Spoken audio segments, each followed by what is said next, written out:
Assalamualaikum warahmatullahi wabarakatuh. Bismillahirrahmanirrahim. Ashhadu an la ilaha illallah wa ashhadu anna Muhammadur Rasulullah. Allahumma salli ala sayyidina Muhammad وعلى آل سيدنا محمد رب اشرح لي صدري ويسر لي أمري واحلل عقدة من لساني يفقه قولي آمين. Bismillahirrahmanirrahim. Salam hormatku, salam kangenku buat para sahabat-sahabatku tercinta, jamaah uribe Allah dimanapun Anda berada. Semoga kita semua senantiasa di dalam kesehatan walafiat, dan semoga saudara kita yang masih mengalami sakit, semoga disegerakan sembuh oleh Allah Subhanahu wa ta'ala. Amin ya rabbal alamin. Alhamdulillahi rabbil alamin. Di subuh yang indah ini, sebelum kita masuk di dalam kajian, marilah kita kemahkan kalimat thayyibah. Subhanallah walhamdulillah wa la ilaha illallah wallahu akbar wa la hawla wa la quwwata illa billahil aliyyil azim. Alhamdulillahi rabbil alamin. Kali ini kajian kami beri judul Hancurkan Nama Allah. Sadaqallahul azim. Bismillahirrahmanirrahim. Bagaimana mungkin nama Allah dihancurkan? Ilustrasinya begini. Seumpama di suatu tempat ada tempat hiburan untuk menghibur diri. Misalkan di suatu tempat taman safari atau suatu tempat yang bisa untuk kita menyantai, menikmati hidangan-hidangan, menikmati permainan-permainan, menikmati tontonan-tontonan bioskop 3 dimensi dan sebagainya. Ketika kita hendak pergi ke sebuah tontonan, maka kita harus persiapkan dahulu bekal-bekal yang kita punya. Apalagi kita banyak keluarganya. Seperti saya ada 8 keluarga. Anak, istri, ada 6 orang, tambah saya dan istri 8 orang. Untuk menikmati liburan ke suatu tempat yang menyenangkan, tentunya kita harus kumpulkan uang dahulu. Minimal pegang uang 5 juta untuk kita bertamasya. Selama ini kita mencari bekal untuk kesenangan kita dan keluarga kita. Pergi ke suatu tempat, katakanlah taman safari atau yang lainnya, yang mana untuk kita bertamasya bersama keluarga. Di suatu tempat itu banyak keindahan, kesenangan, kebahagiaan dengan nuansa yang indah.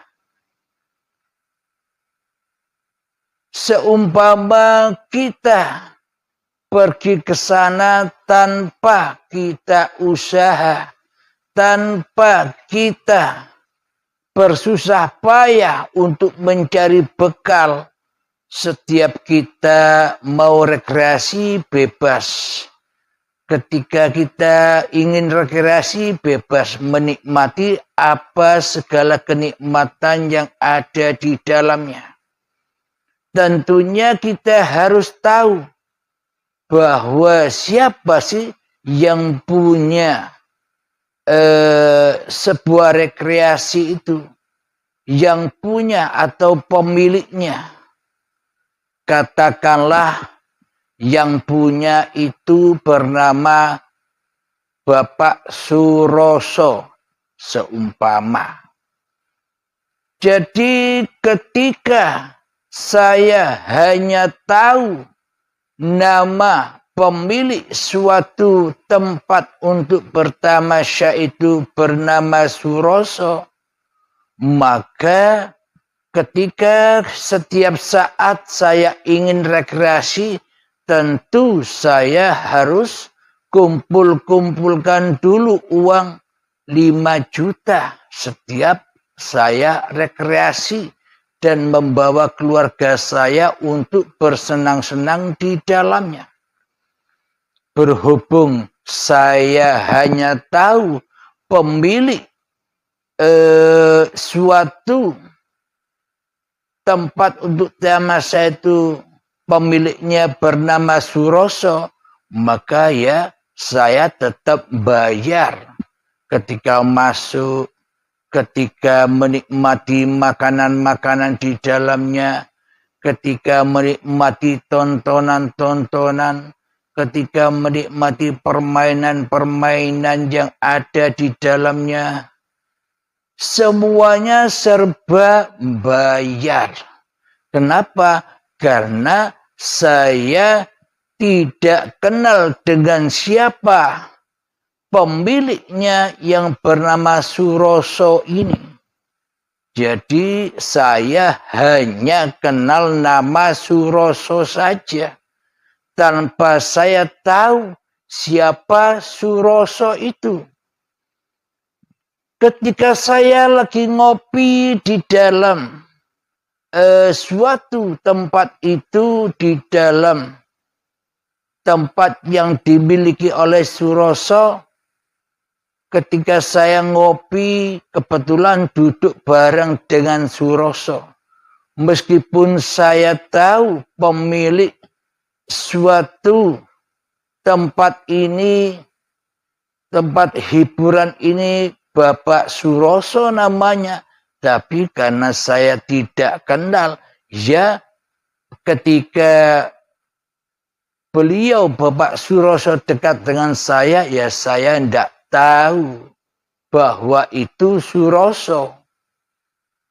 Orang yang memiliki tempat yang indah ini. Jadi berhubung saya tidak kenal, ya saya susah payah setiap bulan kumpulkan uang 5 juta untuk bertamasya membahagiakan keluarga saya di dalam suatu tempat untuk bertamasya tadi.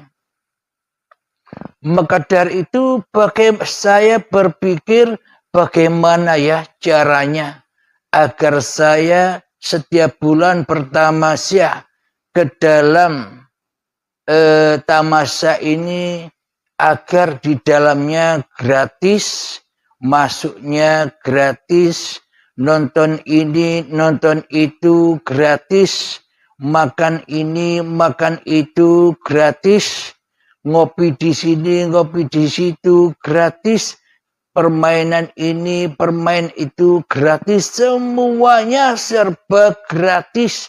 Tanpa saya berdaya upaya setiap bulan mengumpulkan 5 juta untuk bertamasya membawa keluarga saya di dalamnya. Bagaimana caranya agar saya bisa masuk di dalam suatu yang indah itu untuk bertamasya dengan gratis dan cuma-cuma? Apa PR-nya? Yakni menghancurkan nama Surosonya, yakni mencari tahu. Jangan hanya berhenti di nama Suroso saja. Hancurkan nama Suroso, cari tahu siapa sih Suroso itu sebenarnya. Nah, cari tahu dengan menjada-wajada, mencari tahu siapa pemilik suatu tempat yang indah ini. Ketika kita sudah tahu, ketika kita sudah mengenal siapa Bapak Suroso sebagai pemilik tempat yang indah ini, maka kita akan selalu bersama-sama dengan Bapak Suroso sebagai pemiliknya. Ketika kita sopan santun mengenal dengan Bapak Suroso, ketika kita selalu takzim kepada Bapak Suroso, maka ketika kita akan masuk di dalam tempat rekreasi yang dimiliki oleh Bapak Suroso itu, maka akan disambut oleh Bapak Suroso. Ketika kita mau masuk, ada Bapak Suroso, maka masuknya gratis. Ketika kita mau bermain apa-apa di dalamnya, Bapak Suroso sebagai pemilik tempat itu selalu mendampingi, maka gratislah kita bermain apapun. Ketika nonton bioskop 3 dimensi seumpama didampingi oleh Bapak Suroso yang punya tempat itu, maka semuanya gratis. Makan dimanapun gratis, semua serba gratis tanpa usaha dan daya upaya kita ngumpulkan lagi uang 5 juta setiap bulan untuk rekreasi di dalam tempat yang indah itu. Nah, jadi maknanya bila di dalam dunia inilah jadi tempat yang indah itu ibaratkan biasanya adalah dunia ini. Dunia inilah tempat yang indah itu. Bila di dalam dunia ini kita yang merasa menjadi pemilik hidup dan badan ini, kita sebagai pemilik dunia, maka selamanya kita akan merana di dalam kehidupan dunia ini. Jika di dunia ini kita beragama dan bertuhan, hanya kenal nama Tuhan saja, hanya kenal nama Allah saja, maka kita ya tetap terhukumi, kita tetap disiksa, merana dengan seluruh syariat-syariat yang diberlakukan oleh Allah untuk kita. Maknanya kita bersusah payah, berdaya upaya untuk menggapai suatu kebahagiaan di dunia. bersusah payah menjadah wajadah untuk menggapai pahala dan surga. Alhamdulillahirrabbilalamin bisa diilustrasikan dengan kisah yang di awal. Maka ketika kita hidup di dunia ini, ketika kita belum mengenal dengan siapa nama Allah sebagai pemilik hidup dan badan dan sebagai pemilik dunia ini, bagaimana mungkin kita bisa bahagia? Bagaimana mungkin kita bisa bersenang-senang di dunia ini? Maknanya kita selalu hidup susah. Maknanya kita selalu hidup miskin. Maknanya selalu kita diperbudak oleh hawa nafsu kita sendiri di dalamnya. Yakni bersusah payah ibadah, bersusah payah untuk mencari rezeki, bersusah payah untuk mencari kekayaan, bersusah payah di dalam mengumpulkan dunia, karena di dalam hati kita yang berdaya upaya, yakni diri kita sendiri, karena kita mengenal sebagai pemilik, pencipta diri kita dan pemilik dan pencipta dunia ini hanya kenal namanya saja.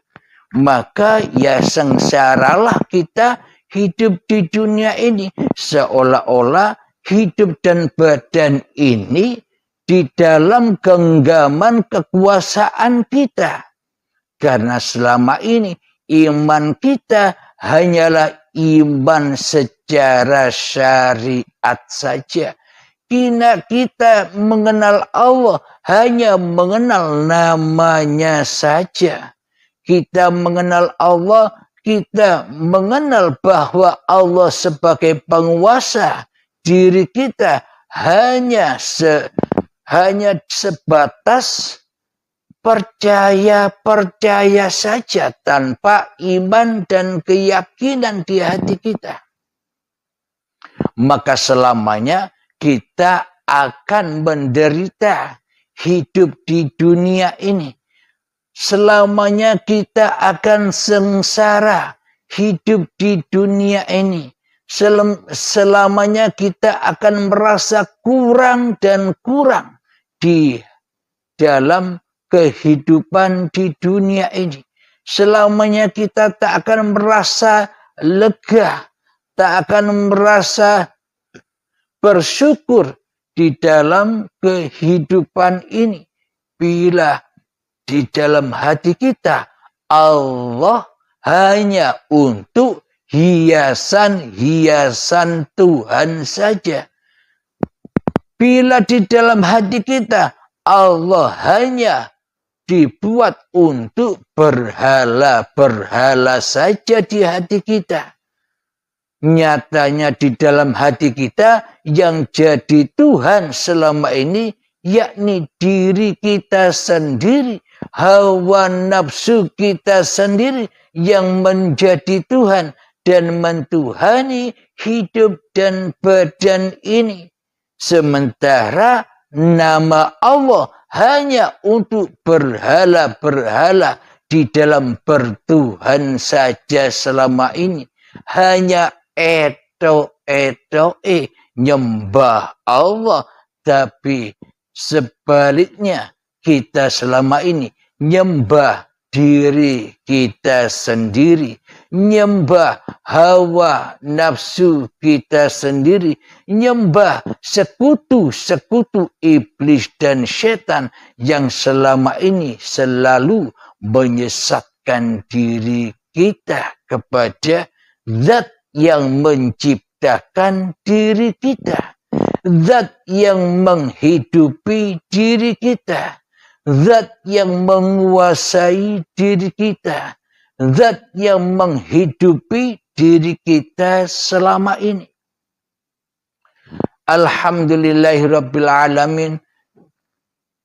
Jadi untuk mengenal, untuk bertemu dengan siapa pencipta dunia ini, dengan siapa pencipta diri kita ini, dengan siapa hidup yang menghidupi kita ini, dengan siapa pencipta badan-badan ini, maka jalan satu-satunya hancurkan nama Allah di hatimu, karena nama Allah selama ini hanyalah berhala-berhala palsu yang kita sembah. Sejatinya di dalam hati kita tidak nyembah Allah, tapi hanya nyembah nama saja. Kita terhijab, kita terdinding dengan nama, sehingga kita tidak bisa mengenal siapa pemilik nama itu. Kita tak pernah bertemu dengan siapa pemilik nama itu. Maka hancurkan dulu nama Allah di hatimu, hancurkan diri manusiamu di hatimu, hancurkan kuasa diri manusia kita di hati kita, hancurkan hidup manusia kita di hati kita, hancurkan badan yang selama ini kita akui sebagai milik kita, hancurkan semua. Temui, dialah hidup yang menciptakan alam semesta ini. Jadi selama ini kita sholat diakui sebagai milik kita, sholat itu, maka kita berpayah-payahan di dalamnya. Kita ibadah, kita akui sebagai milik kita, ibadah-ibadah itu kita berpayah-payahan di dalamnya. Kita berbuat baik, menolong orang. Kita berpayah-payahan di dalam berbuat baik dan menolong orang. Karena ujung-ujungnya, ending-endingnya, ya tetap terbakar di dalam pengakuan diri kitalah yang bisa berbuat begitu. Nyatanya endingnya pulang ke linafsi daripada pulang ke lillahi ta'ala. Jadi ya percuma, jadi ya sia-sia, jadi ya susah payah, jadi ya terbakar semua. Karena di dalam hatinya tak bersama pemilik dunia, tak bersama pemilik kehidupan, tak bersama pemilik badan, tak bersama pemilik af'al, tak bersama pemilik asma, tak bersama pemilik af'al apapun yang berlaku di dunia ini.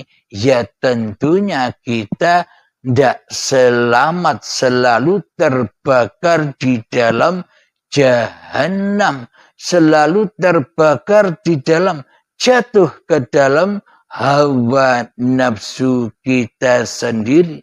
Karena kita selama ini hanya mengagung-agungkan nama Allah dan diri kita sendiri di hati kita. Ketika Allah sudah kita hancurkan namanya, temuilah zatnya. Siapa sih Allah itu? Bila kita sudah ketemu dengan zatnya, maka hancurlah hidup manusianya, hancurlah badan manusianya, berganti bahwa sesungguhnya Allahu la ilaha illa huwal hayyul qayyum. Allah, tiada Tuhan yang berhak disembah. Dialah hidup yang terus-menerus menghidupi seluruh ciptaannya.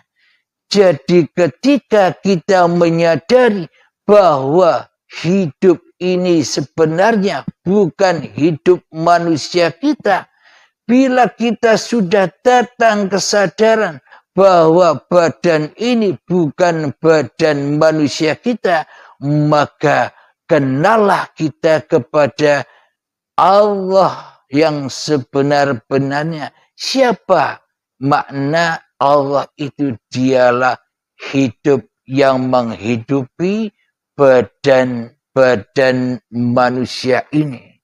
Maka ketemulah dengan sang pemilik hidup dan badan serta sang pemilik dunia. Maknanya sama dengan ilustrasi yang di atas tadi. Maka ketika kita bertemu dengan sang pemilik hidup, sang pemilik badan, sang pemilik dunia, maka kita dibawa kemanapun selalu di dalam keindahan, selalu di dalam kedamaian, selalu di dalam kebahagiaan. Innal awliya'a la khawfun 'alaihim wa la hum yahzanun.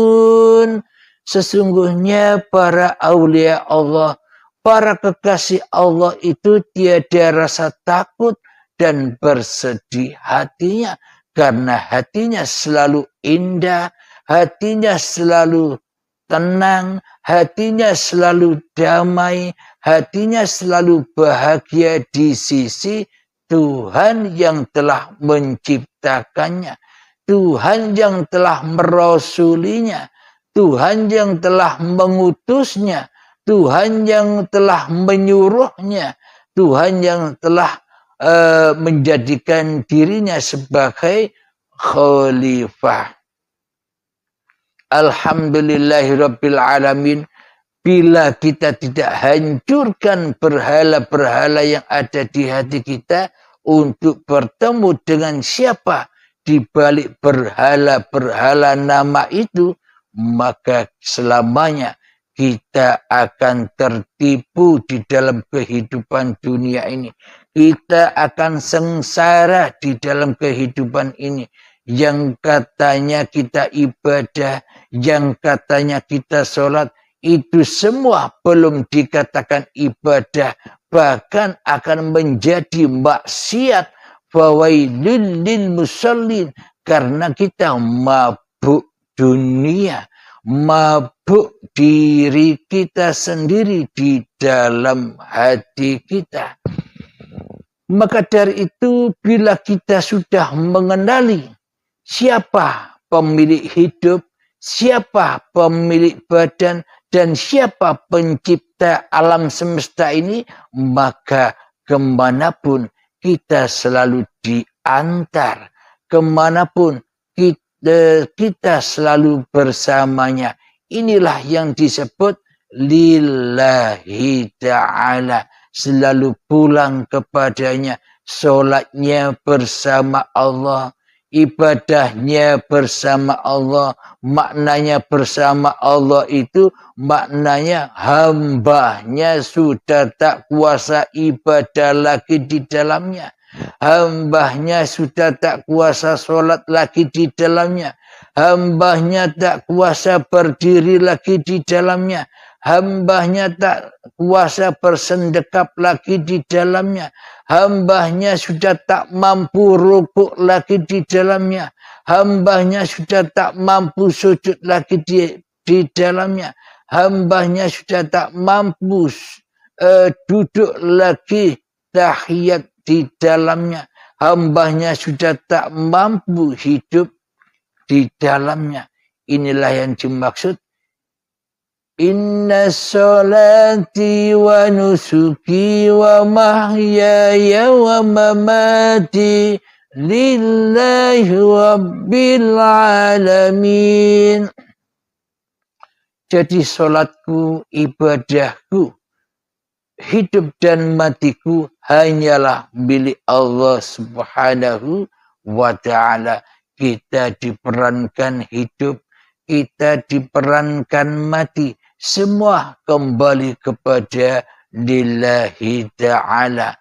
Jadi itulah ilustrasi apa makna kita menghancurkan nama Allah di hati kita ketika nama Allah masih ada di hati kita selamanya, kita takkan pernah bertemu dengan siapa yang bernama Allah itu sejatinya. Maka selama ini kita disiksa dan disiksa dengan syariat-syariat manusianya, berpayah-payahan di dalamnya, dan ketika sudah berpayah-payah, hancur lagi. Berpayah-payah, hancur lagi. Sama halnya contoh di atas tadi, setiap bulan mengumpulkan uang 5 juta untuk bertamasya dengan keluarga. Ketika sudah dipakai untuk tamasya, habis lagi. Ngumpulkan lagi 1 bulan 5 juta, dipakai rekreasi, habis lagi. Ngumpulkan lagi bersusah payah selama 1 bulan 5 juta, dipakai rekreasi lagi, habis lagi. Selamanya begitu. Bila kita tidak mengenal dengan siapa yang punya tempat keindahan Bapak Suroso tadi. Sama halnya ketika kita di dunia ini, bila kita tidak mengenal Allah, maka bila kita masih memuja-muja nama Allah, belum kita hancurkan nama Allah dan menemui siapa hakikat Allah itu, dialah hidup yang menghidupi kita. Maka ketika kita merasakan menemui Allah bahwa hidup ini Allah, maka segalanya akan indah tanpa susah payah di dalamnya. Aqimis sholata li dzikri, di dalam ketika kita mengingat bahwa hidup ini Allah, ketika dimanapun kita berada, aktivitas apapun yang kita lakukan, sejak bangun tidur hingga tidur lagi, baik di dalam duduk, berdiri, bekerja, naik kereta, bila sudah mengingat bahwa yang beraktivitas di dalam seluruh aktivitas kehidupan ini sudah Allah, maka indahlah hati kita. Tanpa bersusah payah, kita hidup senang terus di dalamnya, dengan kedamaian, dengan ketenangan hati, tanpa kita ditakut-takuti oleh hawa nafsu, tanpa kita ditakut-takuti lagi oleh iblis dan setan yang selalu mengutus kita, iblis dan setan yang selalu merasuli kita, iblis dan setan yang selalu menyuruh kita mencari, bersusah payah untuk menggapai dunia, untuk kumpulkan dunia, disiksa terus kita di dalamnya. Kumpulnya ya hancur. Apa yang kita kumpulkan habis dan hancur, tak bermanfaat sama sekali. Namun apabila kita sudah bertemu dengan siapa hidup dan pemilik badan ini, dengan siapa pencipta alam semesta ini, dengan siapa penguasa af'al yang ada di dalam setiap diri manusia, maka semua akan indah. Maka hancurkanlah nama Allah di hatimu, agar kita bertemu dengan siapa sebenarnya Allah itu. Alhamdulillahirabbil alamin. Semoga saya pribadi dan semoga kita semua dipahamkan oleh Allah Subhanahu wa ta'ala. Amin ya rabbal alamin. Sebelum kita akhiri, maka gemahkanlah salawat zalimin daf'ul balak dahulu. Allahumma salli ala sayyidina Muhammad wa ashghili zalimin بالظالمين Allahumma salli ala Sayyidina Muhammad wa ashghili zalimin bizalimin wa akhrijna min bainihim sadimin wa ala alihi wa sahbihi ajma'in. Alhamdulillahi rabbil alamin. Rabbana atina fid dunya hasanah wa fil akhirati hasanah wa qina adzabannar. Wa sallallahu ala sayyidina Muhammad wa ala alihi wa sahbihi wa sallam. Walhamdulillahi rabbil alamin. Akhirul kalam. Assalamualaikum warahmatullahi wabarakatuh.